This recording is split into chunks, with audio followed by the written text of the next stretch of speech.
pendant le couvre-feu et à la tuerie d'un officier supérieur de l'armée congolaise. Le monde entier est secoué depuis déjà plus de 5 mois par une maladie mortelle et contagieuse dénommée le Covid-19. Les conséquences sanitaires, économiques, financières, sociales, politiques et stratégiques sont énormes pour le monde entier en général et pour le continent africain en particulier. Ainsi, plusieurs gouvernements ont instauré des mesures de prévention allant du plan sanitaire au plan sécuritaire. Le 2 avril 2020, le gouvernement du Togo a instauré, à travers un communiqué, un couvre-feu dans le Grand Lomé et plus tard dans la ville de Sokolé. Tout au long de la mise en œuvre des opérations du couvre-feu, les organisations de défense des droits de l'homme constatent de nombreuses bavures policières amenant à s'interroger sur la finalité de cette mesure qui viole tant les droits humains. Nous avons noté plusieurs bavures que nous condamnons avec vigueur. Les bastonnades, d'abord. Plusieurs personnes ont été victimes de bastonnades de la part des éléments chargés du couvre-feu. Ces exactions sont survenues à Dédikémi, à Aflao Sabado, à Aflao Didolé, à Aflao Abedi, Bé, à Dapane, à Djibou et à Adama. Parmi les personnes bastonnées, on enregistre une vieille dame de plus de 60 ans à Dédikémi. Un jeune homme revenant de service dans sa voiture fut pourchassé par des éléments de la force Covid-19 et son véhicule s'est retrouvé dans un fossé, lui occasionnant un traumatisme grave du thorax. Certaines victimes des bastonnades affirment avoir été l'objet de cette barbarie, même à la démonture de leur maison. Les décès pendant la période du couvre-feu sont advenus dans des conditions obscures, inhumaines et terrifiantes. Les forces de sécurité sont-elles vraiment des forces de protection des citoyens ou des forces d'une priorité indescriptible? En effet, la toute première victime, le sieur Guéni Kodjodjek, est mort le 11 avril 2020 à Abidjan avec des testicules écrasés selon la famille. Le ministre de la Sécurité a affirmé qu'il est mort d'épilepsie alors que la famille dit qu'il n'a jamais eu d'antécédent médical évocateur d'épilepsie. Un jeune a été retrouvé mort le 20 avril 2020 au niveau du 4e lac dans le quartier appelé Séa. Les témoignages attestent qu'il avait des traces suspectes sur son corps. Un autre homme a été retrouvé mort le 21 avril 2020 sur les pavés du boulevard Félix Houphouët-Boigny à Bénédicte aux heures du couvre-feu. La dernière victime en date est le sieur Kouati Lodi, décédé des suites de bastonnade le 22 avril 2020 à Adapamé, alors qu'il était sorti pour ses besoins naturels. Les témoins attestent avoir entendu le vomissement d'un véhicule suivi de cris de détresse de la victime quelques instants après qu'il disait « Laissez-moi, qu'est-ce que je vous ai fait? Vous allez me tuer ». Le 23 avril 2020, aux environs de 15 heures, alors que les jeunes du quartier où le sieur Dogi était tué manifestaient leur mécontentement, des militaires dans un pick-up ont lancé des gaz lacrymogènes à bout portant au visage d'un jeune qui se trouve actuellement au CHU Sylvanus Olympio pour des soins spécialisés. Pourquoi tant de violence gratuite et sans raison? Pourquoi une telle cruauté dans un pays qui n'est pas en guerre?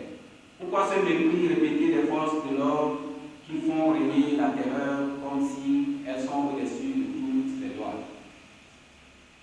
Tous ces actes constituent de graves violations des droits de l'homme perpétrées par les forces chargées de la sécurité et de la protection des citoyens. Cette situation grave interpelle toutes les organisations de défense des droits de l'homme ainsi que les organisations de la société civile. Un autre fait tout aussi grave est l'arrestation dans la matinée du 21 avril 2020 de deux défenseurs des droits humains et d'un journaliste qui effectuait une mission d'observation de l'intervention des forces de l'ordre au domicile de M. portaient tous des gilets de service et avaient décliné leur identité, mais furent arrêtés sans raison et conduits dans les locaux du service central de renseignement et de l'investigation criminelle, SCRIP, où ils furent gardés des heures durant et soumis à un interrogatoire. Des témoignages concordants montrent que les personnes arrêtées durant cette interpellation ont été exposées pendant plus d'une heure debout sous le soleil. Plusieurs autres actes tout aussi préoccupants et inacceptables ont été commis à l'endroit de journalistes violentés par des éléments de force de sécurité. Le lundi 4 mai 2020, les organisations de défense des droits de l'homme ont appris la mort du lieutenant-colonel Madjouba Ditala, chef-corps du 1er bataillon d'intervention rapide BIR des forces armées togolaises, dont le corps a été retrouvé sans vie dans son bureau. Les organisations de défense des droits de l'homme condamnent ce énième assassinat qui vient allonger la liste de ceux déjà perpétrés dans notre pays et sur lesquels aucune lumière n'a été faite jusqu'à ce jour pour situer l'opinion publique.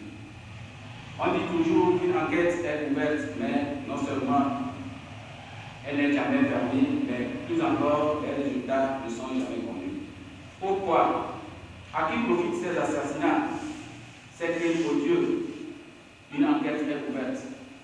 Serait-elle devenue une formule stéréotypée pour tromper la vigilance des citoyens? Dans un contexte de crise politique exacerbée, couplé d'une crise sanitaire avec un état d'urgence et un couvre-feu qui servent d'alibi et de graves violations des droits de l'homme, pour les forces de défense, pourchassent, arrêtent, passent à tabac, mutilent et frappent à mort leurs concitoyens, un tel acte vient accroître la psychose et la terreur. Les organisations de défense des droits de l'homme rappellent une fois encore les dispositions de l'article 13 de la Constitution togolaise du 14 octobre 1992, selon lesquelles, je cite, l'État a l'obligation de garantir l'intégrité physique et mentale, la vie et la sécurité de toute personne vivant sur le territoire national. Nul ne peut être arbitrairement privé ni de sa liberté, ni de sa vie. Les organisations de défense des droits de l'homme présentent leurs condoléances aux familles éplorées et souhaitent un prompt rétablissement aux personnes blessées. Elles encouragent les familles à porter plainte devant les juridictions compétentes pour que toute la lumière soit faite sur tous les cas de décès. Ce cri odieux, au-delà de la grande tristesse, manifeste dans les rangs des militaires et de toute l'opinion, continue de traîner une vague d'interrogations, d'inquiétude et de stupeur. Les ODDH qui s'étonnent du curieux silence du ministère de la Défense et du gouvernement depuis lundi viennent inviter les autorités gouvernementales à constater la portée du crime qui entache dangereusement l'unité nationale, en vue de mettre les moyens matériels et outils nécessaires pour identifier les auteurs et les punir conformément à la loi. À cet effet, elles prennent note des informations relatives à la découverte des balles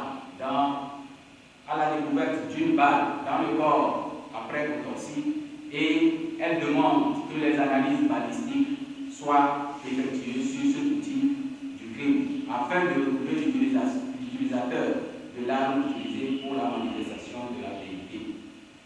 Au demeurant, elle s'étonne de l'intervention de la présidente de la Commission nationale des droits de l'homme, CNDH, qui tente de décourager les dénonciations des ONG pour protéger les auteurs des violences sur les populations civiles. Elles exigent des autorités, des enquêtes indépendantes et impartiales pour que la lumière soit faite sur tous ces assassinats de citoyens. L'impunité ne peut pas toujours continuer à être érigée en règle de gouvernance dans un état de droit que nous souhaitons de tous nos vœux. En conséquence, elles exigent que des sanctions exemplaires soient appliquées aux auteurs commanditaires et complices de tous ces actes ignobles qui visent à semer la terreur dans notre pays.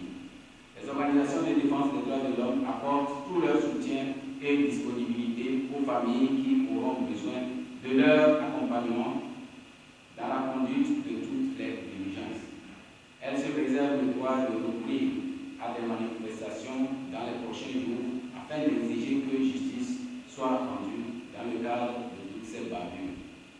Fait annoncé le 7 mai 2020 pour la Ligue congolaise des droits de l'homme, le président Maître Aboudan Célestin, pour la CIVITO, le président Kao Acholi. Je vous remercie. Merci, Monsieur le Président, pour la lecture de la déclaration liminaire. La Ligue congolaise des droits de l'homme et l'Association des victimes de torture de la CIVITO ont bien voulu faire l'état des lieux depuis l'état d'urgence sanitaire avec son corollaire du couvre-feu et les violations qui sont consécutives à la lutte contre la pandémie. Et donc, nous avons constaté que les forces de l'ordre, depuis le lancement du couvre-feu, ont toujours violé l'intégrité physique des populations civiles.